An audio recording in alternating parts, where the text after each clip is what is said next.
ಎಲ್ರಿಗೂ ನಮಸ್ಕಾರ. ಹೊಸ ವಿಡಿಯೋಗೆ ಸ್ವಾಗತ. ನಾನು ಅಭಿನಂದನ್ ಉದ್ಯೋಗ ಯೂಟ್ಯೂಬ್ ಚಾನೆಲ್ ಇಂದ.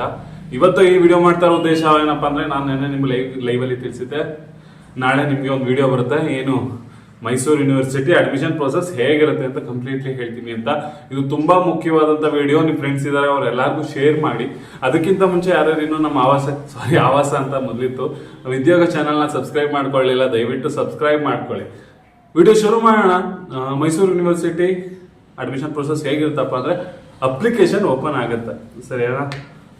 ಅಪ್ಲಿಕೇಶನ್ ಓಪನ್ ಆಗುತ್ತೆ, ನೀವೆಲ್ಲ ಅಪ್ಲೈ ಮಾಡಬೇಕಾಗುತ್ತೆ. ಅಲ್ಲಿ ಏನು ಜಾಸ್ತಿ ಡೀಟೇಲ್ಸ್ ಕೇಳಲ್ಲ. ನಿಮ್ಮ ಹೆಸರೇನು, ನಿಮ್ಮ ತಂದೆ ಹೆಸರೇನು, ನಿಮ್ಮ ತಾಯಿ ಹೆಸರೇನು, ಅದಾದ್ಮೇಲೆ ಯಾವ್ಯಾವ ಸಬ್ಜೆಕ್ಟ್ಗಳಿಗೆ ನೀವು PGCET ಹಾಕಕ್ಕೆ ಇಷ್ಟಪಡ್ತೀರಿ, ಅದು ಒಂದು ಸ್ವಲ್ಪ ಮಾಹಿತಿ ಕೇಳುತ್ತೆ ಅಷ್ಟೇ. ಏನು ಡಾಕ್ಯುಮೆಂಟ್ ಅಪ್ಲೋಡೇಷನ್ ಕೇಳಲ್ಲ ಅಲ್ಲಿ. ನೀವು ಆಯ್ತು ಅಪ್ಲೈ ಮಾಡ್ತೀರಾ.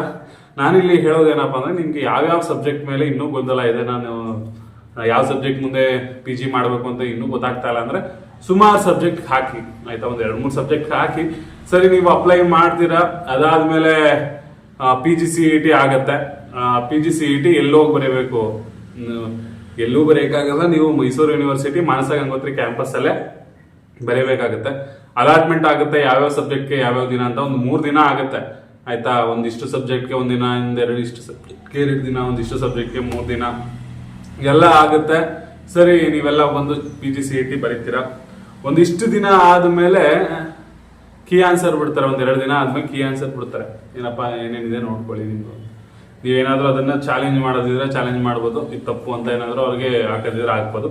ಅದಾದ್ಮೇಲೆ ನಿಮ್ಮ ಮಾರ್ಕ್ಸ್ ಲಿಸ್ಟ್ ಬರುತ್ತೆ, ಎಷ್ಟೆಷ್ಟು ಮಾರ್ಕ್ಸ್ ತೆಗ್ದಿದ್ದೀರಾ, ಏನೇನು ಎಷ್ಟೆಷ್ಟು ಬಂತು CET ಅಂತ ಒಂದು ರಿಸಲ್ಟ್ ಬರುತ್ತೆ. ನಿಮ್ಮ PGCET ರಿಸಲ್ಟ್ ಬರುತ್ತೆ. ಸರಿ, ನಾ PGCET ರಿಸಲ್ಟ್ ಬಂತು, ಅದ್ರಲ್ಲಿ ಏನಾರು ಇನ್ನೊಂದು 21 ಬರ್ಬೇಕಿತ್ತು, ಏನೋ ಕರೆಕ್ಷನ್ ತಪ್ಪಾಗಿದೆ, ಏನೋ ಸರಿಯಾಗಿ ಕ್ಯಾಲ್ಕುಲೇಟ್ ಮಾಡಿಲ್ಲ ಅಂತ ಹೇಳಿ ಮತ್ತೆ ನೀವು ಬೇಕಿದ್ರೆ ಅಬ್ಜೆಕ್ಷನ್ ಹಾಕ್ಬೋದು. ಅದಕ್ಕೆ ಸ್ವಲ್ಪ ದಿನ ಇರುತ್ತೆ. ಸರಿ, ಕೊನೆಗೆ ಎಲ್ಲ ಫೈನಲೈಸ್ ಆಗುತ್ತೆ. ಅದಾದ್ಮೇಲೆ ಸೆಕೆಂಡ್ ರೌಂಡ್ ಅಪ್ಲಿಕೇಶನ್ ಓಪನ್ ಆಗುತ್ತೆ.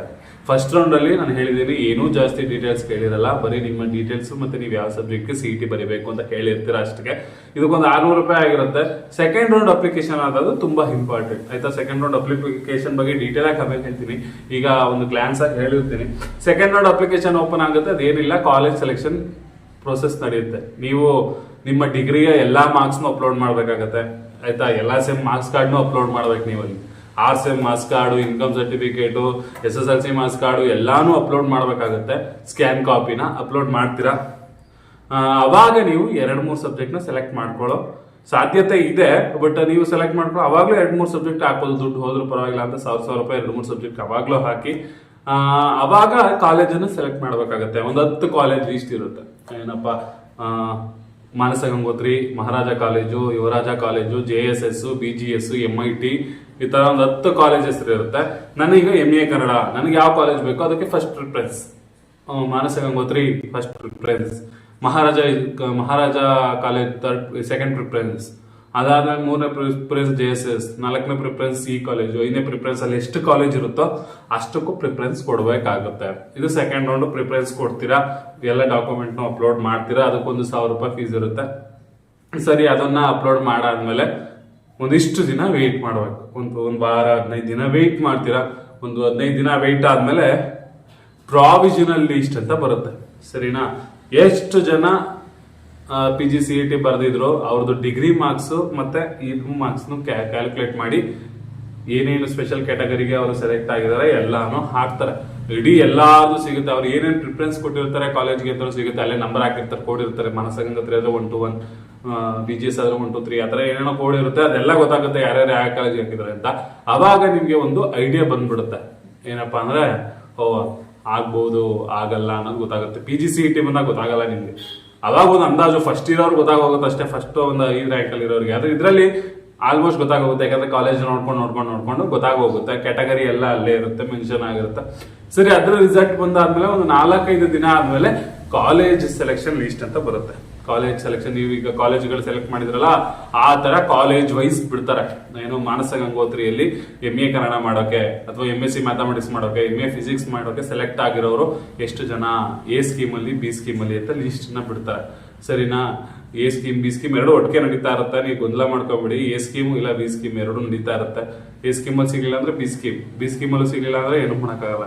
ಆ ತರ ಲಿಸ್ಟ್ಗಳು ಬಿಡ್ತಾರೆ, ಅದರಲ್ಲೂ ನೋಡ್ತೀರಾ. ಅದರಲ್ಲಿ ಒಂದ್ 2 ಆಪ್ಷನ್ 3 ಆಪ್ಷನ್ ಇರುತ್ತೆ. ಏನೋ ಕಂಟಿನ್ಯೂ ಅಡ್ಮಿಷನ್, ಡೈರೆಕ್ಟ್ ನನಗೆ ಇಷ್ಟ ಆಯ್ತು ಕಾಲೇಜು ಹೋಗಿ ಅಡ್ಮಿಷನ್ ಆಗೋದು. ಹೋಲ್ಡ್ ಅಂಡ್ ಕಂಟಿನ್ಯೂ, ನನಗೆ ಯಾಕೋ ಇನ್ನು ಡೌಟ್ ಅಲ್ಲಿ ಇದೀನಿ, ಈ ಕಾಲೇಜ್ ಹೋಲ್ಡರ್ ಇರಲಿ, ನೆಕ್ಸ್ಟ್ ಯಾವ್ದಾದ್ರು ಬೆಟರ್ ಕಾಲೇಜ್ ಸಿಕ್ಕಿದ್ರೆ ನೋಡೋಣ ಅಂತ ಸುಮ್ಮನೆ ಇರ್ತೀರಾ. ಅದಾದ್ಮೇಲೆ ಲೀವ್ ಅಂಡ್ ಕಂಟಿನ್ಯೂ ಅಂದ್ರೆ ನನಗೆ ಈ ಕಾಲೇಜ್ ಇಷ್ಟನೇ ಇಲ್ಲ, ನಾನು ಈ ಕಾಲೇಜನ್ನ ಬಿಟ್ಟು ಮುಂದುವರಿತೀನಿ ಅಂತ ಆ 3 ಆಪ್ಷನ್ ಇರುತ್ತೆ. ಅದೆಲ್ಲ ಆಮೇಲೆ ಡೀಟೇಲ್ ಆಗಿ ಹೇಳ್ತೀನಿ. ಆಯ್ತು, ಇಷ್ಟಕ್ಕಾಯ್ತು, ಅವತ್ತು ಹೋಗಿ ಎಲ್ಲರೂ ಯಾರ್ಯಾರು ಸೀಟ್ ಅಲಾಟ್ಮೆಂಟ್ ಆಗಿರುತ್ತೆ ಅವರೆಲ್ಲ ಹೋಗಿ ಅಡ್ಮಿಷನ್ ಆಗ್ತೀರಾ. ಸರಿ, ಅವರೆಲ್ಲ ಖುಷಿಯಾಗಿರ್ತೀರಾ. ಕೆಲವರಿಗೆ ಸೀಟ್ ಸಿಕ್ಕಿರಲ್ಲ. ಅವ್ರಿಗೆ ಏನಪ್ಪಾ ಅಂದ್ರೆ ಫಸ್ಟ್ ರೌಂಡ್ ಮುಗಿಯುತ್ತೆ, ಆಯ್ತಾ, ಸೆಕೆಂಡ್ ರೌಂಡ್ ಅಪ್ಲಿಕೇಶನ್ ಸ್ಟಾರ್ಟ್ ಆಗುತ್ತೆ, ಸೆಕೆಂಡ್ ರೌಂಡ್ ಶುರುವಾಗುತ್ತೆ. ಆಗ ಸೆಕೆಂಡ್ ರೌಂಡ್ ನೀವು ಮತ್ತೆ ಅಪ್ಲೈ ಮಾಡ್ಬೇಕಾಗುತ್ತೆ ಕಾಲೇಜಸ್ಗೆ, ಆಯ್ತಾ. ಅವಾಗ ಸೆಕೆಂಡ್ ರೌಂಡ್ ಅಲ್ಲೂ ಕೆಲವರು ಅಡ್ಮಿಷನ್ ಆಗ್ತೀರಾ. ಅದಾದ್ಮೇಲೆ ಸ್ಪೆಷಲ್ ಕ್ಯಾಟಗರೀಸ್ ಅಂತ ಶುರು ಆಗುತ್ತೆ. ಯಾರ್ಯಾರು NSS ಅಲ್ಲಿ ತುಂಬಾ ಸರ್ಟಿಫಿಕೇಟ್ಗಳು ಮಾಡ್ಕೊಂಡಿರ್ತೀರಾ, NCC ಸೀಟ್ ಸರ್ಟಿಫಿಕೇಟ್ ಗಿಂತ ಜಾಸ್ತಿ ಆಗಿರುತ್ತೆ, ಬ್ಲಡ್ ಡೊನೇಷನ್ ಆಗಿರುತ್ತೆ. ಅದಾದ್ಮೇಲೆ ಸ್ಪೋರ್ಟ್ಸ್ ಅಲ್ಲಿ ನ್ಯಾಷನಲ್ ರೆಪ್ರೆಸೆಂಟ್ ಮಾಡಿರೋದು, ಸ್ಟೇಟ್ ರೆಪ್ರೆಸೆಂಟ್ ಮಾಡಿರೋದು, ಕಲ್ಚರಲ್ಲೂ ಅಷ್ಟೇ, ಈ ತರ ಎಲ್ಲ ಆಗಿ ಕೊನೆಗೆ ಅದು ಮುಗಿಯುತ್ತೆ. ಅವರು ಕೆಲವರು ಸೆಲೆಕ್ಟ್ ಆಗ್ತೀರಾ. ಅದಾದ್ಮೇಲೆ ಕ್ಯಾಶುವಲ್ ರೌಂಡ್ ಶುರುವಾಗುತ್ತೆ. ಅದರಲ್ಲಿ ಸ್ವಲ್ಪ ಸೀಟ್ಗಳು ಮಿಕ್ಕಿರುತ್ತಲ್ಲ, ಅಲ್ಲಿ ಸೀಟ್ಗಳು ಅಡ್ಮಿಷನ್ ಆಗದೆ ಅಥವಾ ಯಾರೋ ಬೇರೆಯವರು ಸೀಟ್ ಸಿಕ್ಕಿರೋರು ನನಗೆ ಬೇಡ ಅಂತ ಬಿಟ್ಟು ಹೋಗಿ ಇಲ್ಲಿ ಸೀಟ್ ಮಿಕ್ಕಿರುತ್ತಲ್ಲ, ಅಲ್ಲಿಗೆ ಹೋಗಿ ನೀವು ಕ್ಯಾಶುವಲ್ ರೌಂಡಲ್ಲೂ ಕೂಡ ಅಲ್ಲಿಗೆ ಡೈರೆಕ್ಟ್ ಆ ಕಾಲೇಜ್ಗೆ ಹೋಗಿ ಬೆಳಗ್ಗೆ ಒಂದು 9:30 ನಿಮ್ಮ ಅಪ್ಲಿಕೇಶನ್ ಫಾರಮ್ ಅನ್ನ ಕೊಟ್ಟು ಅಲ್ಲಿ ಸೆಲೆಕ್ಟ್ ಸಿಕ್ಕಿದ್ರೆ ಸಿಗ್ಬೋದು, ಇಲ್ಲ ಅಂದ್ರೆ ಇಲ್ಲ. ಇದು ಅಡ್ಮಿಷನ್ ಪ್ರೋಸೆಸ್ ಪೂರ್ತಿ ನಾನು ನಿಮ್ಗೆ ಹೇಳ್ಬಿಟ್ಟಿದ್ದೀನಿ. ಆದ್ರೆ ಪೂರ್ತಿ ಡೀಟೇಲ್ ಆಗಿ ಹೇಳಕ್ ಹೋಗಿಲ್ಲ, ಯಾಕಂದ್ರೆ ಒಂದೊಂದು ಪ್ರೋಸೆಸ್ ಕೂಡ ಒಂದೊಂದು ವಿಡಿಯೋ 2 ವಿಡಿಯೋ ಮಾಡ್ಬೇಕಾಗತ್ತೆ. ಕಳೆದ ವರ್ಷ ಮಾಡಿದೀನಿ, ಈ ವರ್ಷನೂ ಮಾಡ್ತೀನಿ, ತಲೆ ಕೆಡ್ಸ್ಕೊಂಡ್ಬಿಡಿ. ಮುಂದೆ ಮಾಡಲ್ವೇನೋ ಅಂತ ಎಲ್ಲ ಈಗಲೇ ಕೇಳ್ಬಿಡಿ, ಖಂಡಿತ ವಿಡಿಯೋ ಮಾಡೇ ಮಾಡ್ತೀನಿ, ಆಯ್ತಾ. ಈ ತರ ಒಂದು ಲೈನ್ ಪ್ರೋಸೆಸ್, ನೀನು ಫಸ್ಟ್ ಅಪ್ಲಿಕೇಶನ್ ಓಪನ್ ಆದ್ರಿಂದ ಕ್ಯಾಶುವಲ್ ರೌಂಡ್ ಅಡ್ಮಿಷನ್ ತನಕ ಇಷ್ಟಿರುತ್ತೆ. ಇದೇ ರೀತಿಯ ಇದು ನಿಮ್ ಫ್ರೆಂಡ್ಸ್ಗೆಲ್ಲ ಶೇರ್ ಮಾಡಿ, ಯಾಕಂದ್ರೆ ಅವ್ರಿಗೂ ಗೊತ್ತಾಗ್ಲಿ ಮೈಸೂರು ಯೂನಿವರ್ಸಿಟಿ ಅಡ್ಮಿಷನ್ ಪ್ರೊಸೆಸ್ ಎಷ್ಟೆಲ್ಲ ಇರುತ್ತೆ ಅಂತ.